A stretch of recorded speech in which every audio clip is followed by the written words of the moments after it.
Sejam muito bem-vindos, pessoal, a mais um mergulho profundo aqui no Fé em Letras. Isso aí. Hoje a gente vai desbravar um clássico da teologia, É. o fim para o qual Deus criou o mundo, do Jonathan Edwards. Preparem o café.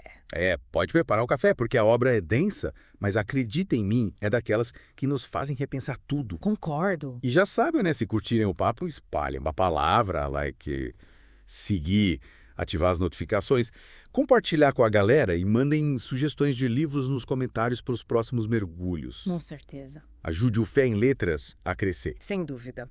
Essa obra do Edwards é um convite à reflexão profunda. Ele divide o livro de uma forma bem interessante. Primeiro, usa a razão, a lógica pura, para investigar os motivos de Deus para a criação. Depois ele busca nas escrituras a base para essa argumentação. Começando então pela parte 1, a investigação racional, o que o Edwards nos mostra sobre o propósito da criação? Ele parte do princípio de que Deus, sendo absolutamente perfeito, age de maneira condizente com essa perfeição. Cada ação divina é um reflexo desse valor supremo. Entendi. Mas como ele chega à conclusão de que Deus age em primeiro lugar para si mesmo, essa parte sempre me deixa intrigada. Edwards introduz o conceito de consideração divina. Imagine que Deus atribui valor aos seres na medida da sua excelência. E sendo ele a fonte máxima de excelência, sua própria glória se torna o objetivo principal. É como se Deus estivesse constantemente buscando manifestar e se deleitar na sua própria perfeição. Confesso que essa ideia é um pouco desafiadora. Me faz questionar. Se Deus age para sua própria glória, onde fica o valor da criação, incluindo nós nesse esquema?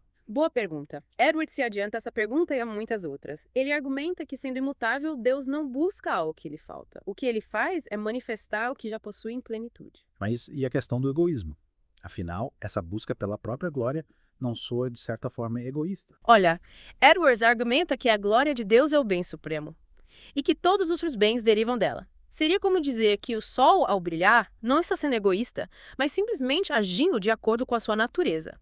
E é a partir desse brilho, dessa glória, que a vida na Terra é possível. Interessante essa analogia com o Sol. Então seria como se a glória de Deus fosse a fonte de tudo de bom que existe. Exatamente. E essa glória se expande como os raios do sol enriquecendo a criação. É o que Edwards chama de emanação. E nós, como criaturas, onde nos encaixamos nesse fluxo da glória divina. Nossa felicidade e nosso bem-estar ficam em segundo plano. De forma alguma. Edwards argumenta que a glória de Deus se manifesta em parte no bem-estar e felicidade das suas criaturas. Nossa alegria em Deus reflete e amplia seu próprio deleite em si mesmo. Ou seja, a nossa felicidade, quando genuína e centrada em Deus, se torna uma forma de glorificá-lo. Exatamente. Mas é importante lembrar que Edwards está usando a razão, a lógica, para nos guiar até essa conclusão. Na segunda parte do livro, ele se aprofunda nas escrituras para fundamentar tudo isso. É verdade, a Bíblia é a base da teologia. Mas antes de mergulharmos nas Escrituras, que tal um resumo do que vimos até aqui? Sim, vimos que Jonathan Edwards, usando a lógica e a razão, argumenta que Deus, sendo um ser infinitamente perfeito, age de forma a manifestar essa perfeição. E, sendo ele a fonte máxima de excelência, a sua própria glória se torna o alvo principal de todas as suas ações, incluindo a criação do mundo. E vimos também como ele responde à questão do possível egoísmo divino, da imutabilidade de Deus e da preocupação com o valor da criação diante dessa perspectiva. Exatamente. Edwards argumenta que essa visão, longe de diminuir, enaltece o valor da criação ao torná-la participante da glória de Deus. E mais do que isso, ele argumenta que a busca de Deus pela sua própria glória é, na verdade, a fonte do seu amor e cuidado pelas suas criaturas. E para você que está acompanhando esse mergulho, fica a pergunta: como essa perspectiva teológica e que Deus busca a sua própria glória como fim último da criação impacta a sua visão de mundo? A sua relação com Deus e a sua própria vida. Reflita sobre isso. E na próxima parte do nosso mergulho, vamos explorar como Edwards utiliza as escrituras para fundamentar essa tese. Até lá! Na primeira parte da nossa análise, o Jonathan Edwards nos guiou por um caminho estritamente racional. Agora ele nos convida a abrir as escrituras e buscar as evidências que sustentam essa visão. É como se ele dissesse, ok, chegamos a essa conclusão pela razão, mas será que a Bíblia confirma essa ideia? E como um bom detetive bíblico, ele não se contenta em apresentar apenas versículos isolados. Ele vai além buscando conexões, desvendando nuances, revelando a beleza e a profundidade da palavra de Deus. Exatamente. Ele examina termos-chave como glória, nome e louvor, que no contexto bíblico apontam para o objetivo último de Deus na criação. Termos que, embora distintos, convergem para uma mesma realidade, a manifestação da grandeza e perfeição divinas. Seria como dizer que a Bíblia, em sua riqueza e complexidade, ecoa essa ideia de que Deus age para sua glória. Isso mesmo. E Edwards nos mostra isso com maestria, costurando diferentes passagens, tecendo um fio condutor que perpassa toda a Escritura.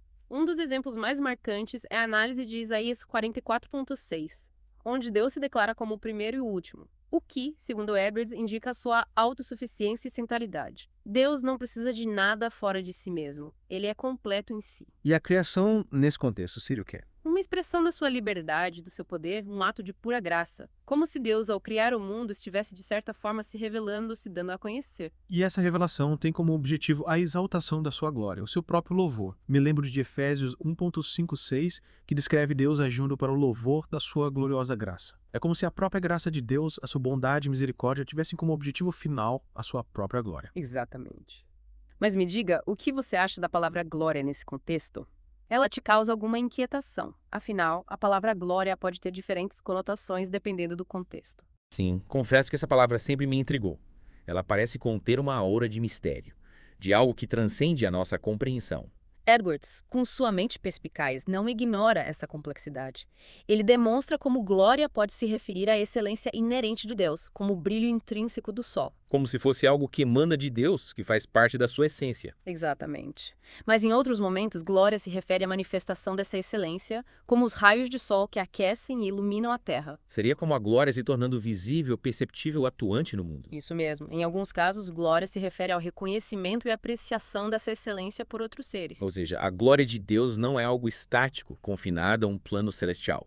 Ela é dinâmica, se expande, se manifesta, interage com a criação e busca ser reconhecida e celebrada. E nós, como criaturas, somos chamados a fazer parte dessa celebração. Exatamente.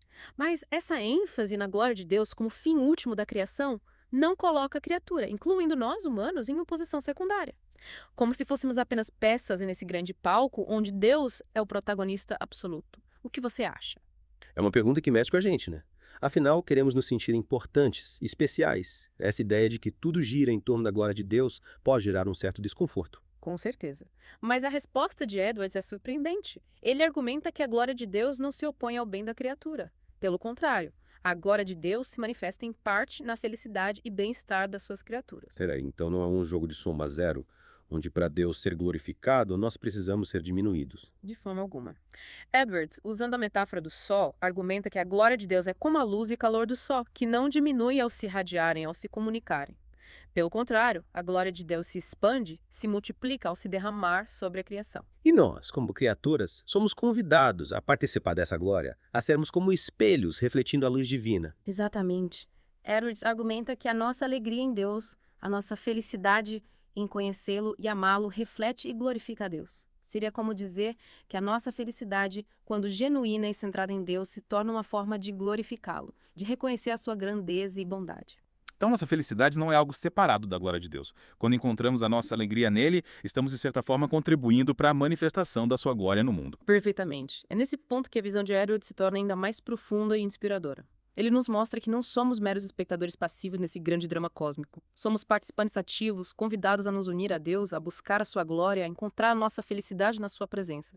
E a encontrar nossa verdadeira identidade nesse relacionamento com Deus, que é a fonte de toda a vida, de toda beleza e de toda bondade. Mas me diga, como você concilia essa busca pela glória de Deus com o amor e cuidado que ele demonstra pelas suas criaturas? Bem-vindos de volta ao nosso mergulho em O Fim para o Qual Deus Criou o Mundo, de Jonathan Edwards. Já exploramos os argumentos racionais e bíblicos que sustentam a tese central da obra. Deus criou o mundo para a sua própria glória. E vimos como essa glória se manifesta na criação, na felicidade das criaturas, no reconhecimento e celebração da grandeza e perfeição divinas. Mas, como prometido, chegamos ao momento de encarar os desafios e questionamentos que essa visão levanta. Afinal, nem tudo são flores nesse jardim teológico, certo? É verdade. A ênfase na glória de Deus como fim último da criação, embora profundamente bíblica, pode gerar algumas tensões, algumas dificuldades. Por exemplo, como conciliar essa visão com a liberdade humana? Se Deus criou o mundo para a sua glória, isso significa que ele predetermina todas as coisas, incluindo as nossas escolhas. Se tudo é para a glória de Deus, onde fica o nosso livre-arbítrio? Essa é uma questão complexa, que teólogos debatem há séculos. Edwards argumenta que a soberania divina e a liberdade humana, embora aparentemente em tensão, não são mutuamente excludentes. Então, como ele explica essa aparente contradição? Como Deus pode ser soberano e, ao mesmo tempo, nós temos livre-arbítrio? Edwards argumenta que Deus, em sua sabedoria e onisciência, ordena todas as coisas, inclusive as nossas escolhas, de forma a alcançar seus propósitos. Mas isso não significa que ele nos força a agir de determinada maneira. A liberdade humana, segundo ele, se expressa na nossa capacidade de agir de acordo com a nossa natureza, com os nossos desejos, com a nossa vontade. Ou seja, Deus conhece nossa natureza e os nossos desejos e nos coloca num palco onde podemos agir livremente. Mas ele já sabe de antemão o resultado final da peça. É como se ele soubesse o final da história, mas nos deixasse livres para escrever cada capítulo. Exatamente. E esse resultado final, segundo Edwards, sempre contribuirá para sua glória, mesmo que para nós pareça um caminho tortuoso. Mas de problema do mal no mundo. Como encaixar a existência do sofrimento, da dor, da injustiça em um mundo criado para a glória de Deus. Afinal, a glória de Deus não deveria se manifestar em um mundo perfeito, harmonioso, sem falhas. Essa é a grande questão, não é? Se Deus é bom e todo-poderoso, por que existe tanto sofrimento no mundo? Como a glória de Deus pode brilhar em meio a tanta dor? É um dos maiores desafios da teologia cristã, sem dúvida. Edwards argumenta que a entrada do pecado no mundo, através da queda do homem, corrompeu a criação original, introduzindo o sofrimento e a morte. Mas como um Deus onisciente e onipotente permitiu que isso acontecesse? Porque ele não impediu a queda. Se ele sabia o que ia acontecer, por que não veio? Edwards argumenta que Deus, em sua soberania, permitiu a queda, não porque se agradasse no mal, mas porque seus propósitos eternos, que transcendem nossa compreensão, se cumpririam através dela. É difícil para nós, com a nossa mente limitada, compreender os propósitos de Deus, né?